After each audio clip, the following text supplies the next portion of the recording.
Selamat bertemu kembali teman-teman di dalam Berita Teater.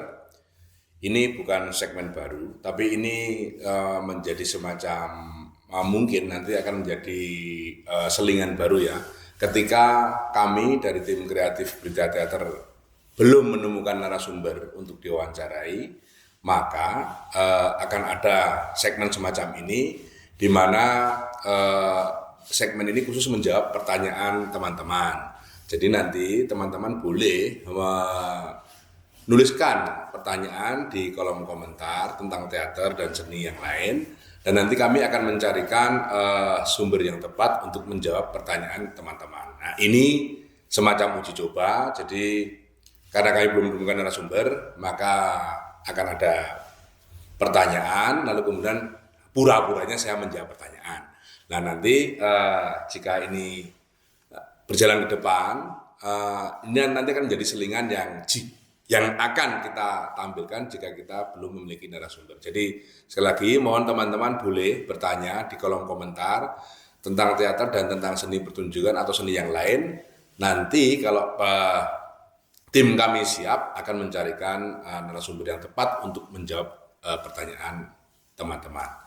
Kira-kira demikian, dan sebelumnya saya mengucapkan selamat tahun baru 2026, semoga tahun ini lebih baik daripada tahun yang kemarin. Oke, gitu ya teman-teman. Oke, untuk uji coba pertama kali ini Mas Galang akan bertanya, tapi dia hanya terdengar suaranya saja. Lalu kemudian saya akan mencoba menjawabnya sebisa mungkin. Oke, bisa kita ikuti sekarang ya. Yuk. Baik Pak Eko, selamat siang. Siap. Memang kita ketahui kalau AI itu sekarang makin kenceng kan Pak. Nah, saya tuh kemudian berpikir di mana sih posisi teater saat ini gitu. Di era AI yang serba cepat dan juga otomatis, tinggal klik udah jadi dan segala macamnya. Menurut Pak Eko pripun? Kalau menurut saya nggak terlalu ada hubungannya sih teater dengan AI seperti sekarang ini ya. Kecuali kalau orang ingin mencari informasi sekali lagi, tekstual, tentang teater itu apa, bagaimana cara membuat naskah dan sebagainya, itu memang mereka bisa menggunakan AI.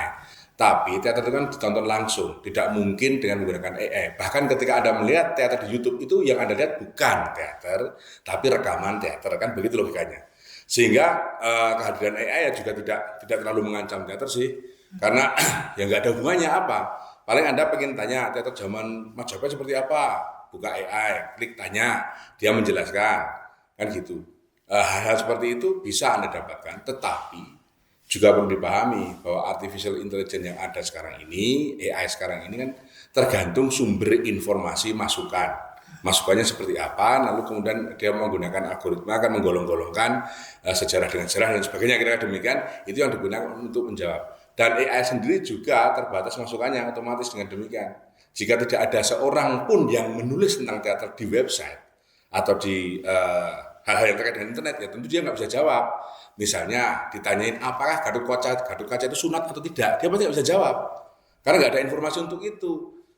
Artinya apa? Di sini juga dia memiliki keterbatasan. Seperti listrik ini juga barusan juga mengalami keterbatasan, mati hidup lagi. Jadi secara langsung menurut saya tidak terlalu terganggu dengan adanya AI. Ya, lalu Pak, menurut Pak Eko, apa yang tidak akan pernah bisa digantikan oleh AI, yang mana sekarang udah ada VR-nya juga gitu kan Pak ya, dengan pengalaman menonton langsung Pak? Ya memang nggak ada hubungannya. Teater itu kan nonton langsung. Kalau dengan VR kan tidak langsung. Itu aja sudah beda. Terus kemudian yang tidak bisa digantikan sesungguhnya di dalam beberapa penelitian, misalnya pekerjaan adalah pekerjaan yang menggunakan perasaan atau sentuhan langsung. Dan teater kan berkaitan dengan itu, perasaan dan sentuhan langsung melalui cerita yang dibawakan oleh para aktornya. Nah, ini yang tidak bisa didapatkan baik melalui VR atau apapun, karena dia hanya melihat citraan, bukan orangnya secara langsung. Ini jelas berbeda. Jadi pekerjaan semacam perawat itu agak susah ya, meskipun mungkin 50 tahun ke depan atau saya nggak tahu berapa ratus tahun ke depan bisa digantikan, tapi susah mengganti sentuhan kulit ari ini ke tangan pasien itu digantikan AI itu apa? Jadi agak susah gitu membayangkan itu. meskipun orang-orang pintar pasti akan lari ke sana pada nantinya, tapi untuk menggantikan benar-benar perasaan yang murni dari seseorang terhadap orang yang lain itu menurut saya masih sangat susah. Jadi pasti beda pengalaman nonton langsung, nonton video, nonton melalui VR langsung itu berbeda. Oke Pak. Lalu seperti tadi Pak Eko bilang kalau misalnya kita cari referensi dan segala macamnya kita akan tanya AI. Lalu menurut jenengan gimana jika kemudian naskah itu ditulis oleh AI langsung Pak? Dan juga terkadang sekarang juga banyak kasus yang buat AI tapi kemudian kita beri nama diri kita misalnya sebagai penulis seperti itu. Nah kalau itu kan udah nggak murni lagi ya. Jadi teater ini kan sebetulnya bisa digolongkan ke dalam seni yang murni gitu ya. Tapi ada juga teater terapan. Tapi teater yang kita bicarakan ini adalah seni yang murni. Sehingga semua itu hasil karya cipta manusia secara langsung. Kalau AI itu sebenarnya hanya membantu saja. Misalnya membantu Anda membukukan ide, membantu Anda membuat gagasan. Tapi itu pun sebetulnya di dalam khazanah seni murni juga tidak bisa disebut murni. Orang melukis dengan melihat foto aja itu orang harganya udah turun kok. Logikanya gitu, yang keluar itu gagasan dari atas gagasan atau fenomena yang keluar ketika dia melihat atau mengamati sesuatu atau merasakan sesuatu, itu yang wujud sebagai karya, itu yang disebut dengan murni. Kalau udah kayak gitu kan kemudian ini apa? Ini mau seni murni atau kerajinan? Nah cara pandang yang sekarang ini kan agak aneh ya bagi kesenian. Itu kok tiba-tiba bisa membuat melalui AI kita bisa membuat buku, berarti yang membuat buku AI bukan Anda. Anda membuat promnya, membuat perintahnya, lalu AI itu menyusun bukunya, tapi itu bukan karya Anda. Kalau disebut sebagai karya Anda ya repot dong namanya. Jadi gimana ya? Itu menurut saya jangan terlalu jangan terlalu ditekan-tekankan bahwa ini bisa ini bisa ini udah. Jadi kita nanti pada akhirnya akan lupa bahwa kita sesungguhnya memiliki potensi yang lebih besar daripada sekedar menulis dengan bantuan AI gitu. Atau kita punya potensi lebih besar daripada kita mengerjakan hal-hal yang lain dengan bantuan AI. Jadi semestinya kita seni teater ini harusnya menyadarkan bahwa ada banyak potensi dalam diri setiap manusia yang kalau ia paham dan digali dengan baik itu akan muncul menjadi sesuatu yang hebat gitu. Kira-kira demikian. Ya. Berarti kemudian menurut jenengan Pak, teknologi AI sendiri ini dapat mengubah cara aktor berlatih misalnya atau ya enggak atau... justru kalau aktor menggunakan AI itu ya goblok aja sudah. Enggak ada. Jadi apa maksudnya gimana untuk apa? Jadi sebutkan latihan dengan menggunakan AI itu latihan apa? Misalnya kemudian melatih menghafal misalnya. Itu kan bukan aktor, bukan sesuatu yang ditontonkan aktor kepada penonton kalau menghafal itu. Ya. Apa? Coba. Kalau bantuan menghafal dari dulu sudah ada kaset rekaman, nggak masalah. Tapi kalau hanya sekedar menghafal ya. Tapi kemudian ketika ini kan karya aktor itu kan dia main di hadapan penonton. Nah ini apa yang bisa dilatihkan itu dari AI? Apa? Misalnya menjadi apa? Main misalnya? Apa pertanyaan saya? Lawan mainnya seperti apa? Ya. Apa? Aktor profesional itu belum tentu bertemu loh. Oke. Kalau aktor profesional itu Anda dibayar datang untuk main, bukan datang untuk latihan. Ya. Terus fungsi kalaupun dia membantu, oke lah sebenarnya. Terus apa itu pentingnya bagi si aktor itu? Hanya untuk menghafal saja. Sama seperti yang tadi, kaset rekaman tadi. Tapi yang dia tontonkan langsung kepada penonton itu apa yang dia dapat dari AI? Iya. Apa? Kan nggak ada. Nggak ada lah untuk apa? Jadi pada akhirnya ketika panggung dibuka, saya main di depan saya dengan penonton. Apa ketika saya main ada bantuan AI? Ya untuk apa? Difungsikan seperti apa nggak bisa terbayangkan menurut saya. Tapi kalau proses menuju ngapal kayak misalnya ingat-ingat blocking misalnya, ya itu kan belum karya, itu kan prakarya. Itu makanya sebagai alat bantu tadi, itu hanya alat bantu, belum karya. Karya sungguhnya adalah ketika Anda main di atas panggung ditonton oleh penonton, kan selesai. Nah itu AI-nya di mana? Ya. Beda, ini teater dan ini bukan film ya. Ini ditonton dengan mata kepala langsung, orang melihat aktornya langsung. Sehingga ngopo AI, malah bingung kalau pertanyaan seperti itu. Oke. Untuk apa coba? Ya. Oke Pak, ini masuk kemudian ke soal pendidikan teater Pak. Kompetensi semacam apa sih Pak yang kemudian justru harus diperkuat dalam pendidikan teater di era AI ini Pak? Karena kan yang terjadi kan mereka jadi katakanlah malas gerak atau malas diskusi, malas ngobrol. Ketika menemukan sesuatu tinggal langsung dia dapat gitu. Artinya dari pertanyaan Mas Galang ini kan sudah menjawab. Ya jangan gunakan AI. Oke. Pertanyaan Anda yang panjang ini justru telah menjawab pertanyaan Anda sendiri. Karena kalau dengan AI anak malas tinggal klik, ya nggak usah digunakan. Kembali kepada manusia seutuhnya saja. Kan gitu sesungguhnya. Jadi ngapain harus kita terima? Tidak semua yang datang baru itu bisa kita terima. Tapi kalau kita sharing, ya kita saring ya. Tapi tidak semuanya bisa kita terima dan kita gunakan di semua jenis lapangan pekerjaan kan tidak harus. Ya, misalnya kita kemarin, contohnya lah teman-teman dari lukis. Ketika muncul fotografi, apakah mereka berhenti? Pertanyaan saya. Ini kan AI juga. Dalam taraf tertentu. Karena ada alat yang bisa merekam gambar senatural mungkin. Apakah kemudian seni lukis berhenti? Tidak. Apakah itu digunakan oleh teman-teman untuk melukis? Tidak juga kan? Bahkan saya tadi bilang kalau Anda melihat foto lalu kemudian Anda lukiskan itu harganya lebih murah daripada ketika Anda melihat alamnya langsung kan gitu logikanya. Itu sama aja. Jadi itu apa?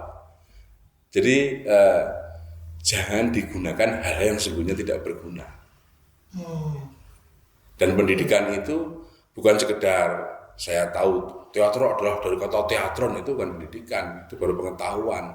Kalau pendidikan itu sampai lakunya, sampai orangnya itu mengalami. Kalau nggak mengalami namanya bukan pendidikan, hanya sekedar tahu saja. Gitu. Jadi terlalu dangkal lah kalau kita ngomong pendidikan kemudian terlalu dangkal menurut saya dalam konteks teater ya. Konteks teater dan konteksnya acting itu masih saya belum menemukan alat pengganti sentuhan dan perasaan manusia secara langsung. Belum, sampai hari ini belum ada. Ya. Oke Pak. Lalu pertanyaan berikutnya, menurut Pak Eko gimana kemudian teater itu sebenarnya bisa membantu siswa mengembangkan empati di tengah budaya algoritma sekarang gitu, yang mana ya sekali dia ngeklik apa yang atau like video yang dia suka, dia akan muncul lagi dan terus muncul gitu. Misalnya kemudian itu tadi seperti yang saya tanyakan, lalu gimana kemudian teater itu bisa setidaknya mengembangkan empati itu dalam kehidupan. Ya kalau teater kan memang fungsinya seperti itu. Kalau kemudian teater digantikan dengan hal-hal yang tidak langsung, semacam video, semacam PowerPoint, atau sekarang kamu sebutnya sebagai AI atau apapun itu, ya jangan justru malah menggantikan peran pokok dari teater itu. Teater kan justru sentuhan langsung, kerjasama, berkolaborasi antar manusia, bermain-main, itu kan. Jadi untuk apa itu diganti hal yang tidak memfungsikan kemanusiaan itu secara langsung? Untuk apa? Ya. Jadi kita salah kaprah ya. Jadi kalau ya teater itu kan satu seni, semua seni lah menurut saya itu kan memanusiakan manusia. Butuh sentuhan langsung, kerjasama langsung, melihat langsung, mendengar langsung, ngomong langsung, diskusi, komunikasi dan sebagainya. Kenapa itu harus digantikan dengan klak-klik? Hebat apa klak-klik itu? Klak-klik itu gak ada hebatnya di dalam konteks pembelajaran teater semacam ini. Gitu saja. Terus kalau misalnya apakah lebih menyenangkan? Kita ini misalnya belajar tentang mengeluarkan gagasan atau ide. Apakah lebih menyenangkan Anda menonton YouTube atau saya ajak Anda datang langsung ke lokasinya? Langsung. Nah itu kan kegiatan-kegiatan semacam ini kan hilang dalam sekolah-sekolah itu. Seolah-olah LCD projector itu bisa mengganti segalanya. Ya enggak. Kata siapa? Karolinska Institute itu sudah mengadakan penelitian bahwa education teknologi itu kurang bisa mengoptimalkan pendidikan itu sendiri. Jadi orang masih sibuk dengan alatnya. Ya untuk apa? Sekarang ada program misalnya. Program semua guru harus paham Canva. Guru pada akhirnya nggak ngajar, belajar tentang Canva. Lalu tugas dia ngajar ngapain? Kan dia harus ngajar manusia dalam hal ini murid secara langsung di kelas, anak-anak dan sebagainya. Tapi karena ada kewajiban harus paham Canva, dia mempelajari Canva. Lalu semua tiba-tiba munculnya di Canva, tidak secara langsung kepada anak-anaknya. Ini kan terjadi di sekolah-sekolah kita. Papan tulis hilang, kemudian kapur hilang, kemudian spidol itu hilang. Tiba-tiba semua sudah ada LCD projector disebut kelas modern. Kelas modern apa?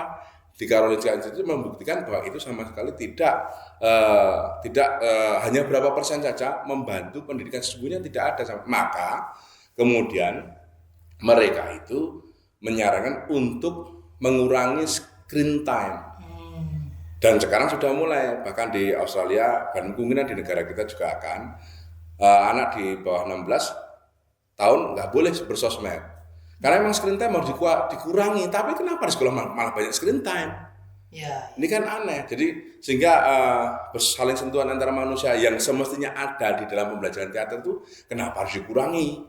Justru itulah modernitas teater ya di situ. Semakin Anda berkumpul dengan banyak orang, semakin Anda mengerti perasaan orang lain, semakin Anda saling bercerita dengan itu, justru titik modernnya ada di situ. Karena saling bercerita. Kalau yang tradisi kan kita hanya mendengar cerita. Ya. Nah, bukannya kemudian teknologi yang datang itu merusak yang ini, kan gitu, kira-kira. Iya. Oke, baik Pak. Nah sejauh ini itu Pak, misal pengalaman saya sebelumnya ketika mengajar itu, kemudian kan mereka ngomongin soal treatment nih Pak, ngomongin soal treatment. Banyak mereka itu kemudian ya hanya cukup puas ketika kemudian apa yang mereka lakukan itu direkam lalu diputar ulang. Yang terjadi memang anak-anak itu ya bisa dibilang kemampuan untuk juga berani menyampaikan di depan orang lain itu juga semakin berkurang gitu, untuk kecakapan ngomong, keberanian. Karena kan memang kalau kita ngomongin remaja itu ya kuncinya kan di situ ya Pak, bagaimana mereka punya kemampuan untuk menempatkan diri, untuk berani berbicara di depan orang lain, mental lah katakanlah seperti itu. Nah kemarin itu juga sempat dicurhati di satu event tertentu bahwa saat ia keluar dari kelas itu atau kemudian saat mereka berada di kelas itu justru yang seperti Pak Eko ceritakan gitu, mereka justru tidak punya ruang yang cukup untuk mereka bisa menyampaikan karena semuanya langsung by teknologi gitu, semuanya sudah ada di satu media yang disediakan oleh sekolah, masukkan ke sini pakai flash disk dan segala macamnya, sehingga kemampuan untuk menyampaikan pandangannya, menyampaikan pikirannya itu menjadi ini. Dan saya kemarin sempat mencoba akhirnya melakukan satu praktik latihan yang biasa memang dilakukan oleh teman-teman di sini, yaitu dengan soal yang improvisasi itu Pak. Dan itu ya satu guru yang coba saya bagikan metode itu merasa emang lebih baik muridnya, meskipun kemudian kalau kita ngomongin benar salah kan itu jadi relatif ya Pak dalam konteks, karena yang dikejar memang oleh gurunya yang penting anaknya berani.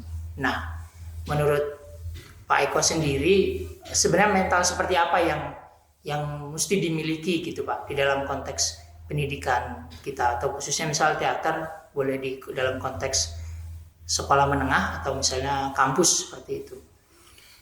Teater ini kan sesungguhnya kan filosofinya kan homo ludens ya. Manusia itu makhluk bermain. Ya jangan dihilangkan bermainnya. Nah bermain ini dasar orang bisa bermain kan ada aturan. Ya. Nah jika aturan kita buat bersama-sama, kita sepakati bersama-sama, maka permainan akan menjadi positif. Nah teater kemudian berubah menjadi benar salah karena si pengatur ini gurunya. Tak ulangi. Teater ini filosofinya kan homo ludens, manusia makhluk bermain. Di dalam bermain-main, 2-3 orang atau 4 orang atau lebih, itu saling mematuhi peraturan yang dibuat bersama-sama. Ketika semua mematuhi aturan yang dibuat bersama-sama, maka hasilnya pasti positif. Tapi apa yang terjadi di sekolah? Siapa yang buat aturan? Siapa yang harus selalu terlihat benar?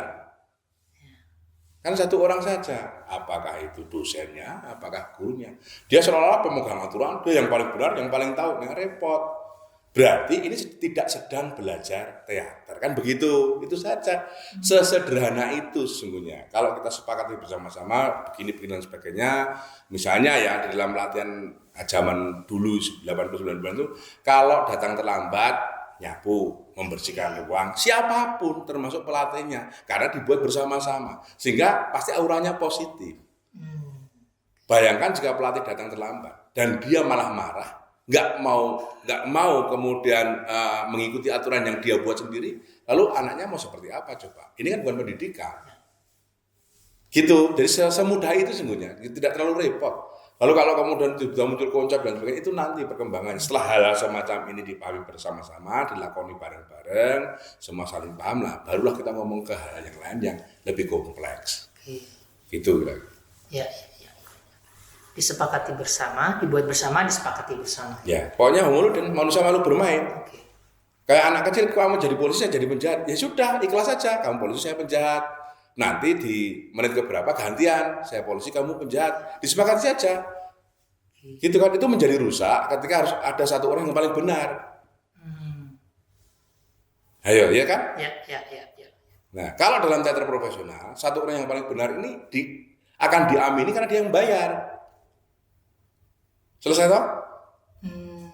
Aktor main kan kamu dibayar. Ya. Jadi entah orang yang membayar itu benar atau salah, kamu harus ikuti dia karena kamu dibayar. Ini berarti sudah tidak lagi seperti yang saya jelaskan tadi. Ini konteksnya sudah beda lagi nanti.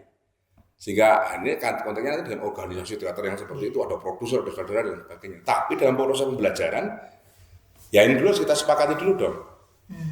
Kalau enggak ya ngapain? Teater itu membuat manusia itu merasa dirinya sebagai manusia kok. Dengan manusia lain ya egaliter lah, sama lah dan sebagainya. Kalau ini nggak terjadi ya nggak akan terjadi lah. Gitu kira-kira. Jadi gimana anak mau ngobrol sama orang lain kalau belum apa-apa disalahkan? Kalau figur gurunya orang yang paling benar, ya ngapain dia cerita? Kan harus sama dulu. Baru setelah semua merasa sama, itu ngobrol itu enak. Kayak kamu dengan circle-mu pasti ngobrolnya enak. Kamu ketemu dengan circle lain belum tentu bisa ngobrol. Karena nanti kalau ngomong gini nanti mereka berpikiran akan gitu, berpikiran seperti ini juga nggak merasa bebas. Nah itulah makanya filosofi homo ludens itu harus benar-benar kita tumbuh kembangkan dulu. Baru ada pendidikan teater. Kalau cuma teater adalah itu ngajari, bukan mendidik itu kan gitu. Harus sama rata gitu Pak? Bener? Apa? Sama rata gitu? Atau maksudnya sama rata apa? Maksudnya secara posisi gitu Pak, bahwa kita sedang belajar bersama misalnya, berbagi pengetahuan bersama semacam itu. Nah kalau kata yang kamu keluarkan berbagi pengetahuan bukan pendidikan, itu pengajaran. Oke. Jika teater hanya berubah menjadi mata pelajaran. Kalau mata pelajaran ya memang harus ada tolok ukur, acuan patokannya harus ada. Nah, itu yang kamu sebut benar salah. Nah, kalau peristiwa pendidikan teater itu kan tidak hanya sekedar pengajaran. Kalau pengajaran nanti jadinya benar dan salah yang saya mau bilang tadi. Sekarang apakah teater yang tampil jelek itu tidak berguna? Saya tanya. Tetap berguna Pak. Alasannya apa kenapa tetap berguna? Pengalamannya. Enggak, bagi penonton apa? Sebab ini lahirnya tragedi. Teater pertama terkenal itu tragedi. Dan tragedi itu tidak berguna karena selalu menampilkan hero-nya mati. Apa gunanya bagi masyarakat hero-nya mati? Tapi itu tragedi. Itu berarti menampilkan satu yang jelek. Bahwa pemegang pesan kebaikan dalam hidup ini meninggal. Apa? Kalau kita tidak bisa merumuskan tragedi ini, ya nggak ada pendidikan teater, nggak ada karya teater. Jangan dipandang karya teater ini harus begini, kata siapa? Kata siapa? Main yang baik begini, itu kan teknis. Tapi begitu sudah sampai di atas panggung, semua hal bisa berubah. Bahkan Peter Brook mengatakan ada kelompok teater yang latihan berbulan-bulan, belum tentu pentasnya lebih baik daripada kelompok teater yang tidak pernah latihan sekalipun. Jadi apa? Kalau ukur baik dan benar menurut siapa? Karena akhirnya kembali kepada saya tampil, penonton saya seperti apa, menangkapnya seperti apa. Sama juga tragedi. Ketika tragedi tampil, penonton saya seperti apa menangkapnya. Apakah mereka meratapi kematian sang hero itu, lalu kemudian dia mempelajari nilai-nilainya, atau mereka cuma ngedumel, masa lakon kok mati? Kan itu. Jadi kalau udah ngomong begini, dalam konteks filosofi pendidikan ya jangan ngomong benar salah. Di dalam konteks teater ya. Nah, kalau itu pengajaran pengetahuan kayak matematika dan sebagainya silahkan. Kalau ini kan enggak. Bahkan karya yang jelek itu pun kadang-kadang bisa membangkitkan emosi bagi pengamatnya. Ada orang senang lukisan realis, nggak suka abstrak. Ada senang lukisan abstrak, nggak suka realis. Kan nggak masalah. Apakah abstrak lebih baik dari realis? Kan nggak juga. Apakah realis lebih baik dari abstrak? Nggak juga. Kan gitu loh. Dalam pandangnya harus terbuka seperti itu.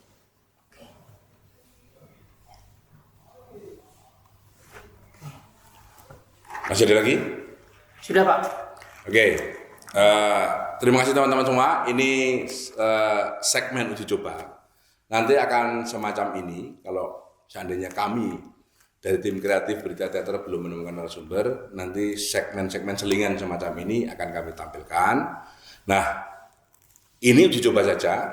Kali ini Mas Galang bertanya secara langsung, tapi besok jika seandainya teman-teman menuliskan pertanyaan di kolom komentar, maka pertanyaan itu akan kami bacakan, lalu kemudian akan dijawab oleh narasumber yang bersangkutan sesuai dengan pertanyaan Anda.